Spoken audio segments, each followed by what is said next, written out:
Baik,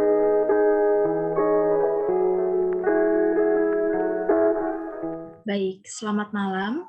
Karena waktu sudah menunjukkan lebih dari pukul 7 malam, ada baiknya kita memulai acara ini dengan berdoa terlebih dahulu. Oleh karena itu, berdoa saya persilahkan.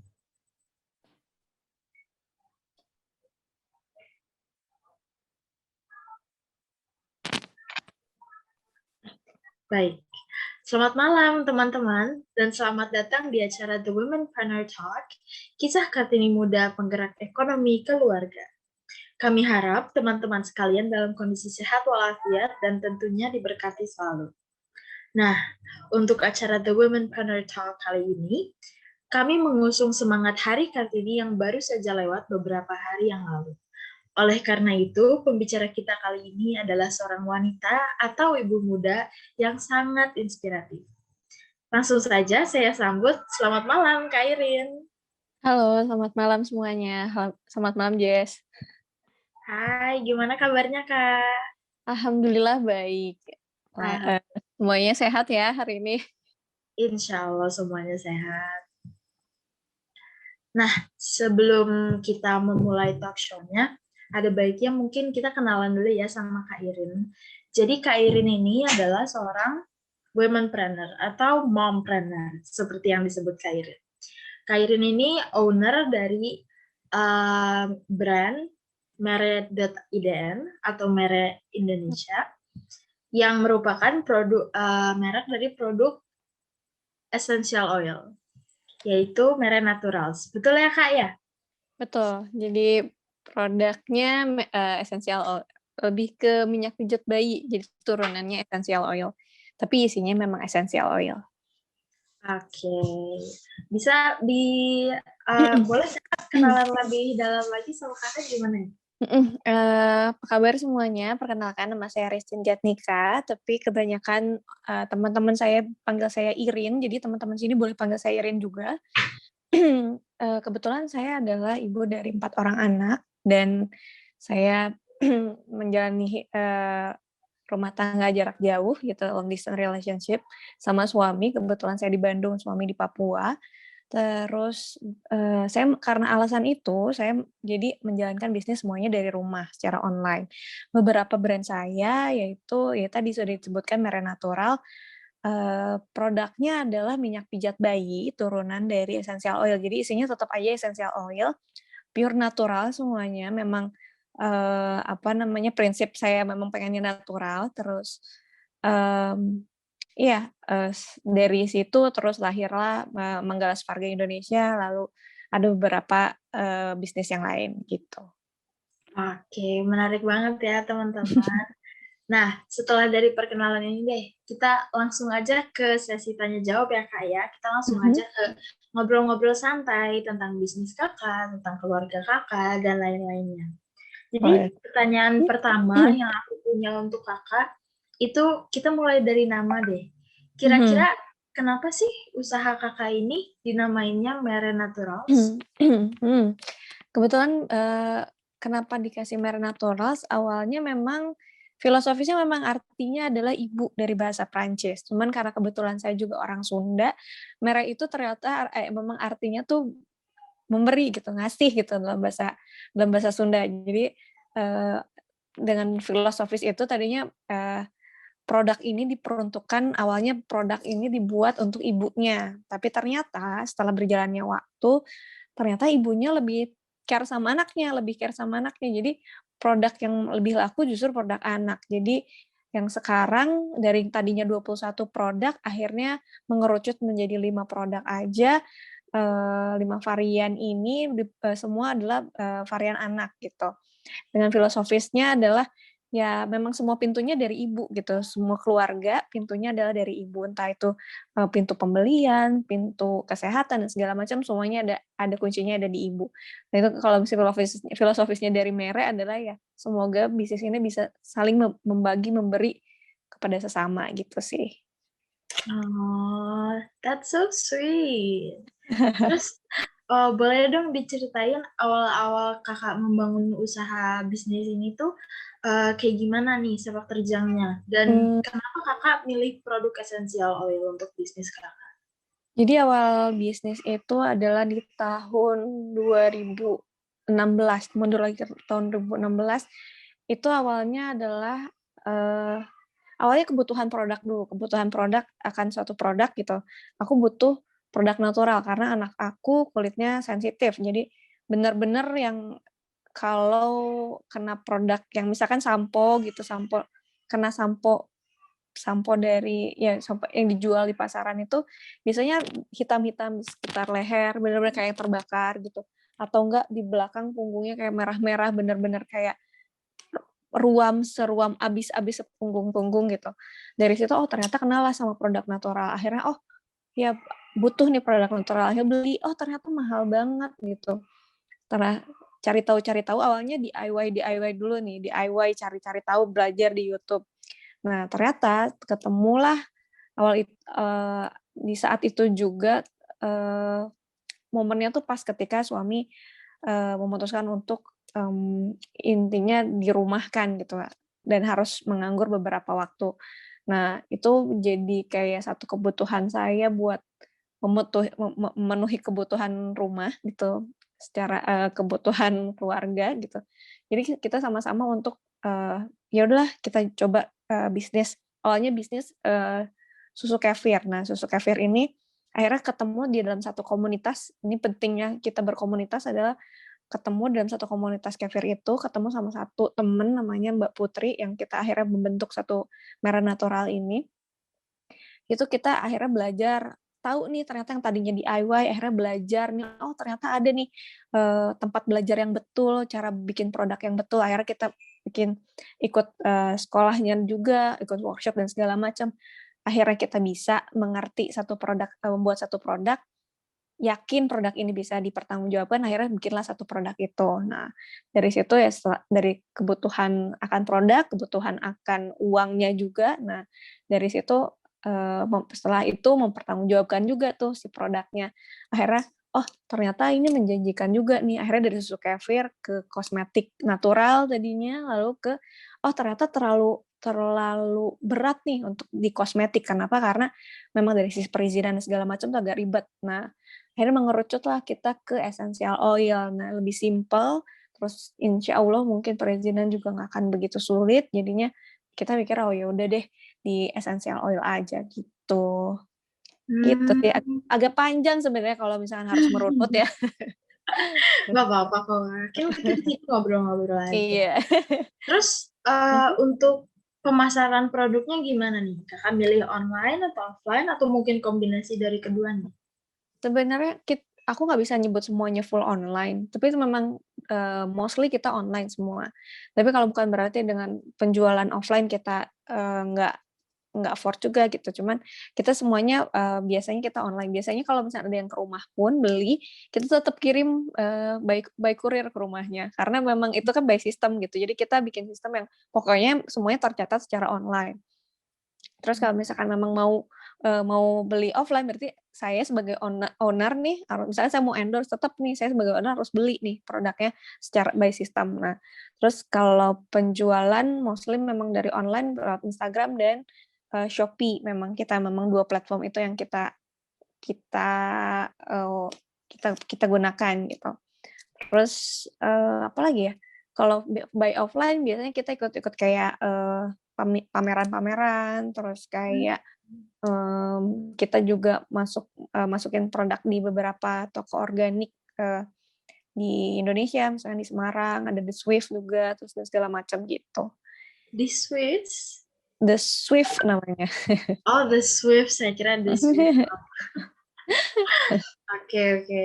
Nah, terus kita kan udah di dalam masa pandemi selama Mhm. 1 tahun nih, bahkan 1 tahun lebih. Dampaknya seperti apa sih untuk usaha kakak? Tantangan seperti apa dan rintangannya tuh kayak gimana selama melawan masa pandemi ini? Awal-awal pandemi memang kayak menakutkan karena kita mulai mulai WFH tuh, mulai, oh, apa sih, pembatasan untuk orang datang berkumpul gitu di kantor dan segala macam. Sebenarnya awal-awal pandemi kita ngerasain namanya berkah pandemi gitu, berkah corona. Jadi kayak orang-orang tuh mulai ngerasa butuh suatu hal alternatif untuk kesehatan mereka, meningkatkan imun mereka, untuk entah itu antivirus atau apa, selain obat. Jadi salah satu alternatif mereka adalah ternyata ngajarnya ke essential oil, ke produk-produk natural kayak gini. Nah, tapi di ya, kuartal 3 gitu, itu ngerasain banget tuh di tahun lalu, ngerasain banget tuh orang mulai mulai menurun tuh, daya beli mulai nurun, misalkan mungkin karena orang-orang udah mulai banyak WFH, terus banyak yang kerjanya nggak full 1 minggu, terus dipotong gajinya dan segala macam. Orang udah mulai ada yang di-PHK juga. Nah, itu mulai tuh kerasa daya beli masyarakat menurun, entah tapi saya ngerasanya tiap ngobrol sama temen-temen tuh, "Iya ini penjualan lagi kok nggak enak nih, penjualan lagi enak." Oh ternyata bukan saya aja yang ngerasain, ternyata banyak gitu. Nah, tapi saya masih merasa bersyukur masih bisa bertahan sampai situ juga. Meskipun kita tetap sempat, stop produksi sekitar sebulan lebih lah. Nah, setelah itu, dari berhenti produksinya itu, akhirnya kita nyari nyari jalan keluar nih, gimana caranya biar bisa tetap muter, biar tetap bisa berjalan gimana caranya. Akhirnya, eee, terbentuklah si Manggala Swarga Indonesia ini, produknya kita tetap masih bergerak di essential oil, kita tapi pengen fokusnya di produksi aja. Jadi, siapa tahu ada yang pengen bikin produk gitu misalkan, tapi bingung bikin produknya, tapi tetap tentang, essential oil atau, turunannya entah itu apapun itu, kita afford untuk, produksi dengan perizinan yang betul juga gitu. I see. Mhm. Terus, cara Kakak ngelola karyawan Kakak selama masa pandemi ini gimana? Ya, eee, gimana ya, kalau misalkan dibilang mengelola, saya juga saya ngerasa saya belum betul juga untuk mengelola karyawan, karena memang, yang penting sih saya sebisa mungkin biar mereka, tetap apa ya, memiliki penghasilan gitu, entah gimana caranya. Entah itu saya ngasih mereka dengan kasih skill dari apa yang saya bisa, misalkan kasih mereka, skill tentang bikin konten, di sosial media, bikin konten tentang untuk mereka jualan, misalkan entah itu mereka nanti mau jualannya, cimol lah, keripik lah, atau apalah gitu, tapi mereka jualan sendiri gitu. Atau, saya tetap kayak misalkan buat yang ingin tetap bertahan gitu, yang masih bertahan dengan kami gitu, ya kita tetap gimana caranya biar, mereka tetap bisa, bekerja dan berpenghasilan gitu. Jadinya kita sebisa mungkin jangan sampai kitanya yang putus asa gitu, jadinya bikin mereka tetap semangat juga ngadepin pandemi ini. Ini hampir setahun lebih ya, setahun Iya. lebih lebih setahun lebih ini ngadepin pandemi ini. Memang, eee, rasa insecure ada, rasa takut ada, bukan hanya pada mereka, kita aja yang ngejalanin bisnisnya, maksudnya yang punya bisnisnya sendiri ngerasain itu, ngerasain takut, ngerasain insecure. Cuman kalau kita insecure sekarang gitu, apa kabar dengan mereka gitu, karena kita memang di sini tadinya menjadikan, si Mere ini jadi wadah untuk mereka memiliki penghasilan. Nah, kalau misalnya kitanya stop, ya mereka berarti tidak punya penghasilan. Saya hanya berdoa, mungkin ini juga doa dari mereka, saya sampai bertahan sampai sekarang, doa mereka agar bisnis ini lancar jadinya, terus mereka juga dapat penghasilan gitu, akhirnya saya bisa bertahan sampai sekarang juga, gitu. Oke, keren keren keren. Berarti Kakak nggak hanya membuka lapangan kerja, tapi Kakak juga memberdayakan karyawan-karyawan Kakak ya? Mhm, Itu iya. apa sih yang paling utama yang memotivasi Kakak untuk melakukan itu? Selain dari Mmm, yang sudah Kakak ceritain mungkin? sebenarnya awal-awal jualan gitu, bukan aku selalu bilangnya ketika awal tuh memang bukan bisnis, tapi jualan, memang niatnya jual gitu, hanya untuk diri sendiri. Jadi ketika awal-awal jualan tuh ya memang ya pikirannya hanya, cuan aja, uang aja gitu kan, yang penting uang aja gitu, yang keseharian kehidupan sehari-hari saya terpenuhi gitu. Dan tapi seiring berjalannya waktu permintaan juga makin bertambah kan. Nah, tenaga saya pun nggak akan cukup untuk memenuhi itu. Akhirnya saya lihat lingkungan sekitar saya, kira-kira ada nggak sih orang yang bisa bantu saya? Ada nggak sih lingkungan sekitar saya yang bisa saya perbantukan, berdayakan untuk membantu bisnis saya. Ternyata saya lihat sekeliling saya banyak banget tuh teman-teman yang putus sekolah, yang SMP lulus, bahkan SMP pun nggak lulus gitu. Banyak banget. Entah itu banyak banget di sini kayak janda-janda gitu yang tidak berpenghasilan gitu. Makanya dari situ, ini saya bisa memberdayakan mereka, memberikan mereka penghasilan gitu, gimana caranya meskipun sedikit tapi buat mereka ini satu hal yang mereka tunggu-tunggu karena memang agak susah kan zaman sekarang cari pekerjaan. Nah, aku mikir ya ini caranya salah satunya adalah saya membantu mereka gitu. Makanya setelah melihat lingkungan itu, tadinya pikiran untuk diri sendiri, bisnisnya akhirnya ya udah skemanya harus diganti nih pola pikirnya. Memang ini bisnis ini untuk membantu sesama juga, bukan hanya untuk diri sendiri. Gitu sih awal-awalnya gitu. Oke, that's very kind of you. Sangat-sangat merek ya. Sangat-sangat merek. Iya. Nah, tapi tadi kan kakak nyebutin juga nih tentang melatih karyawan-karyawan kakak untuk bisa berdiri di atas kakinya sendiri. Kakak juga kan dengar-dengar kakak juga ngasih training bisnis online untuk karyawan kakak sebagai salah satu bentuk pemberdayaan.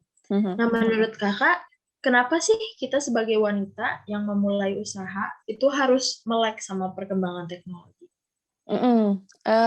Ini penting banget sih karena kita bener-bener saya ngerasain banget karena awal-awal kalau notice dari awal saya awalnya DIY. DIY tuh bener-bener saya belajar dari YouTube gitu, bener-bener dari internet gitu. Baca juga literasi yang ada gitu dari Google, bener-bener dari internet yang ada gitu. Jadinya benar-benar saya belajar apa adanya benar-benar yang dari internet gitu. Nah, yang saya rasain ini teknologi ini membantu kita gitu. Saya tuh bukan lulusan kimia gitu, bukan lulusan farmasi yang bisa mengerti tentang kimia bikin satu produk kesehatan gitu, tapi bisa gitu ketika kita mempertanggungjawabkan produk kita dengan kita belajar gitu. Karena memang teknologi ini benar-benar kalau zaman sekarang ya entah gitu kita belajar, entah kita jualan, ini benar-benar ngebantu kita mempermudah kita di mana aja, kapan aja kita bisa gitu. Buat ibu-ibu kayak saya nih, untuk yang misalkan 4 orang anak gitu dengan SFA, school from home, jadi kayak ngatur waktu dari pagi sampai siang, misalkan saya biasanya sampai siang tuh anak-anak belajar nih sekolah. Nah, sisanya misalkan dari jam 9 sampai jam 11 saya ngatur waktu untuk belajar atau misalkan ngecek apa atau nggak posting apa, nah segala macam, bikin konten segala macam. Nah itu kita atur benar-benar sedemikian rupa ya dari handphone benar-benar. Kalau anak saya tuh Bunda lagi apa? Misalkan ada temannya datang tuh. Terus aku lagi main HP, Bunda lagi kerja katanya gitu. Bunda kerjanya main HP gitu. Jadi karena memang pekerjaan saya gitu, bukan karena memang orang ngeliatnya enak banget sih tiduran, kadang dasteran sambil selonjoran main HP gitu. Ya, tapi memang itu pekerjaan saya gitu, bekerja dengan cara saya gitu. Enaknya zaman sekarang tuh teknologi ngebantu kita untuk dasteran tetap produktif di rumah gitu sih. Iya benar banget sih. Saya juga sebagai anak pertama dari 5 bersaudara dan dengan ibu yang sama melakukan bisnis online juga, saya bisa ngelihat langsung gimana sesantai apa. Yes. Dibilang santai pun sebenarnya nggak bisa karena walaupun cuman megang HP tetap aja capek gitu kan ya. Yes, betul. Jadi kalau misalkan dibilang ya itu karena memang bukan fisik kita yang bekerja tapi otak kita yang bekerja, itu yang dibilang kerja pintar tuh bener sih.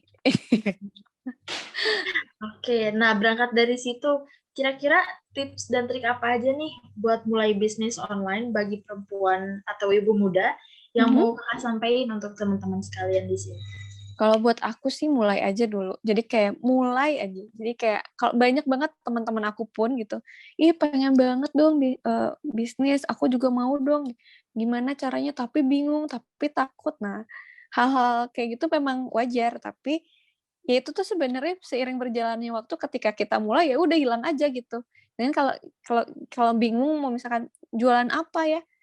Di depan mata misalkan ada keripik dijual juga sebenarnya bisa, apapun, sektor apapun, produk apapun, bisa ada market, pasti ada marketnya, pasti terjual, pasti pasti laku kalau menurut aku. Gimana kita ngebawainnya aja, persuasifnya kita buat ngejual. Itu kan dari sisi marketing. Tapi kalau misalkan, dari beberapa ibu-ibu misalkan, "Saya tuh emang sukanya tuh bikin aja gitu, karena nggak ada waktu buat jualan." Ya itu, gunanya untuk kolaborasi. Jadi cari temen yang emang suka jualan, jualin produk kita. Yang suka bikin ya tinggal bikin aja gitu. Jadi kita kerjasama dengan temen yang, sukanya bikin, misalkan kita sukanya jualan, cari temen yang suka bikin produk misalnya. Kalau kita sukanya bikin produk, cari temen yang suka jualan. Nah itu gunanya kolaborasi zaman sekarang, apalagi ibu-ibu zaman now ya, kolaborasi selain untuk dibanding untuk gibah aja ya mending kolaborasi untuk cari cuan gitu sih. Iya ya, benar banget. Keuntungannya pasti bakalan nggak cuma Mhm, dari uang doang, tapi apalagi dari apalagi networking-nya. bonding antara cewek dan cewek tuh bener-bener kayak bikin semangat terus untuk usaha, apalagi kalau punya partner, jadi bisa saling semangatin, gitu. Mhm, iya sih benar banget. Mhm, Tapi ngomongin tentang bonding, tentang mhm, cewek-cewek, tentang ibu-ibu, Kakak pasti tahu kan ya, kalau di Indonesia ini masih banyak stereotip atau stigma-stigma yang menyebutkan, aduh perempuan ngapain sih berbisnis, aduh perempuan kan ujung-ujungnya di dapur juga. mhm, Kalau Kakak sendiri selama ngejalanin bisnis Kakak, dapet stigma-stigma kayak gitu nggak sih yang bikin Kakak jadi kayak mmm, turunlah motivasinya mungkin atau jadi takut, jadi insecure, jadi resah. Pernah banget lah, banget lah pasti, pasti ngerasain semua pasti. Bukan cuma aku, pasti semua semua wanita, entah itu aku yakin sih semua semua perempuan pernah ngerasain, namanya bias gender ini, entah ngerasa disepelein karena kita cewek, nggak akan lama lah usahanya, kayak gitu. Kadang dibilang, "Udah di rumah aja, udah ngurus anak aja," atau misalkan dibilang ya dinilai untuk, kita tidak capable untuk melakukan sesuatu gitu, apalagi memimpin satu perusahaan atau memimpin satu bisnis gitu. Cuman pada kenyataannya awal-awal juga sampai sekarang bahkan sampai sekarang bahkan mungkin keluarga saya sendiri nggak begitu paham apa yang saya lakukan.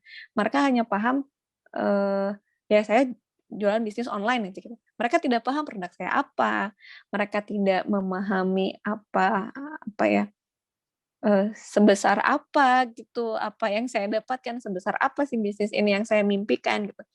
Itu tuh ya awal-awal rasanya kayak, minder, aduh ngerasa kayak, ya nggak dianggap. Tapi memang buat apa yang saya ngerasanya kayak gini, awal-awal tuh ngerasa gitu.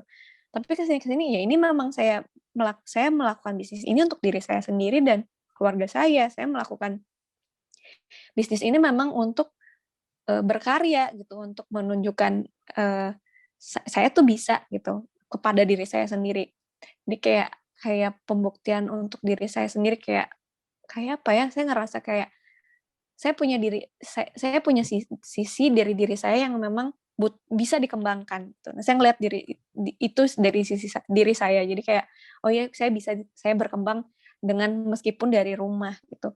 Meskipun dengan segala keterbatasan yang ada, entah itu saya tidak bisa keluar rumah, dengan keterbatasan saya dengan, gadget yang seada-adanya, dengan internet yang putus-putus misalkan, kayak gitu-gitu. Awal-awal tuh saya jadikan itu malah trigger untuk, ini tuh bukan kekurangan loh, ini bukan satu hal yang harus saya keluhkan, justru ini kesempatan saya punya, smartphone yang nggak smart-smart banget, terus, jaringan internet yang meskipun putus-putus tapi nyambung gitu. Nah itu jadi trigger buat saya untuk, ya terus berkembang gitu. Banyak banget teman-teman yang ngerasa bingung gitu untuk memulai, ya mulai aja dulu gitu. Oke, berarti intinya pokoknya mulai aja dulu ya? Mhm, Mhm, iya. mulai aja dulu. Oke, buat pertanyaan terakhir nih buat Kak Irin. Kira-kira ada nggak pesan-pesan tertentu dari kakak untuk kita para wanita biar bisa terus berkarya di tengah pandemi? Kayak mindset seperti apa sih yang harus kita punya untuk bisa menghadang semuanya? Apa ya, tetap kalau untuk kita perempuan otomatis pastilah ada masa-masa, hormonal lah, PMS lah, apalah gitu, Mhm. pasti ada gitu. Terus, belum tadi lagi ada bias gender, belum lagi ada kita sebagai perempuan kadang memang lebih mementingkan keluarga atau mementingkan orang lain dibanding diri kita. Itu benar-benar kayak satu hal yang lumrah. Cuman, eee, balik lagi ke kalau tadi saya bilang adalah lihat ke diri kita sendiri, kita tuh punya sisi yang pasti bisa dikembangkan, entah apa itu. Entah itu, "Oh saya tuh suka masak," oh itu berarti kelebihannya. Coba diulik lagi, masak lagi, belajar lagi DIY, latihan lagi dan segala macam. Atau, "Oh saya sukanya ngomong," ya udah coba deh jadi, apa sih, entah itu MC kayak Mbak Jessica atau enggak jadi pembicara, menceritakan tentang diri sendiri atau apapun itu. Senang menulis, jadi penulis sekarang mudah banget semuanya. Terus sekarang kayak momennya nih pas gitu untuk karena kita di rumah aja, banyak waktu untuk kita belajar, banyak waktu untuk kita berpikir membangun bisnisnya bagaimana, skemanya dan segala macam. Untuk bikin produknya juga kita ada waktu. Nah, ini kayak waktu yang tepat untuk kita, bangkit bersama gitu dibanding nanti setelah pandemi kita nggak tahu nih, bahkan orang mungkin udah lari lari sekencang apa tapi, mungkin kita masih di sini. Tapi memang itu udah fasenya masing-masing. Saya juga kadang ngelihat kayak teman-teman tuh kayak, aduh udah pada melesat aja gitu, udah pada, bisa omset sekian omset sekian. Saya nggak lihat omset, tapi ngelihat mereka udah bisa berbagi ke sana sini berbagi ke sana sini gitu. Sedangkan saya masih di sini-sini aja, kadang masih bingung sama anak sekolah from home gitu, masih bingung sama anak sakit, cuman ya itu tadi saya selalu bilang sama suami, "Mungkin ini fasenya saya, mungkin ini rezekinya saya." Rezekinya saya selain punya anak banyak adalah memberikan manfaat untuk lingkungan sekitar. Gitu, entah itu meskipun kecil tapi mungkin itu bisa mungkin akan berpengaruh besar untuk orang lain gitu. Yang penting ya saya ngerasa saya bisa memberikan yang terbaik untuk mereka, gitu sih teman-teman. Jadi di sini kalau misalkan mau mulai, mulai aja tetap semangat, jangan patah semangat, terus tetap belajar, gitu. Sekarang mudah banget teknologi di mana-mana. Baik, oke. Makasih banyak ya Kak Irin untuk jawaban yang benar-benar sangat inspiratif banget. Oke, Sama-sama. jadi iya, sejauh ini menarik banget ya obrolan hangat kita bersama Kak Irin. Sekali lagi terima kasih banyak Kak Irin karena sudah bersedia untuk menemani dan berbagi wawasan dengan kami. Kami doakan semoga Kakak selalu sehat dan juga selalu sukses. Dan Amin. selanjutnya, untuk menutup acara ini, izinkan saya menarik kesimpulan dari pembicaraan yang telah berlangsung. Memulai bisnis online sangat baik di era teknologi ini, karena teknologi sudah ada di mana-mana. Oleh karena itu, jadikanlah kesempatan tersebut sebagai peluang bisnis. Tak hanya akan mendapatkan cuan, kita sebagai wanita dan ibu muda juga akan mendapatkan pelajaran berarti mengenai pengelolaan tak hanya di ranah bisnis, namun juga di ranah keluarga dan sosial. Bias gender yang bertentangan dengan cita-cita Kartini harus kita lawan demi menegakkan kesetaraan gender. Dan melalui pembuktian dengan menjalankan bisnis, hal tersebut sangat bisa dicapai. Tentunya hanya jika kita mau memulai, dan mau terus berjuang. Sebagai wanita, jangan pernah patah semangat, terutama untuk ibu-ibu yang sudah berumah tangga. Dari rumah pun kita masih tetap bisa berkarya. Jika tidak bekerja, maka mungkin kita bisa berbisnis atau menghasilkan karya dan melakukan banyak hal lainnya dari rumah. Dan ketika kita merasa terpuruk, teruslah berjalan dan teruslah percaya dengan proses kita sendiri. Baik, sekiranya seperti itu yang bisa disampaikan oleh kami dalam acara The Womenpreneur Talk kali ini. Sekali lagi terima kasih untuk Kak Irin, semoga diberkati selalu. Terima kasih juga kepada teman-teman yang sudah hadir malam ini dan kami ucapkan selamat malam dan sampai jumpa di acara The Womenpreneur Talk selanjutnya. Terima kasih. Goodbye.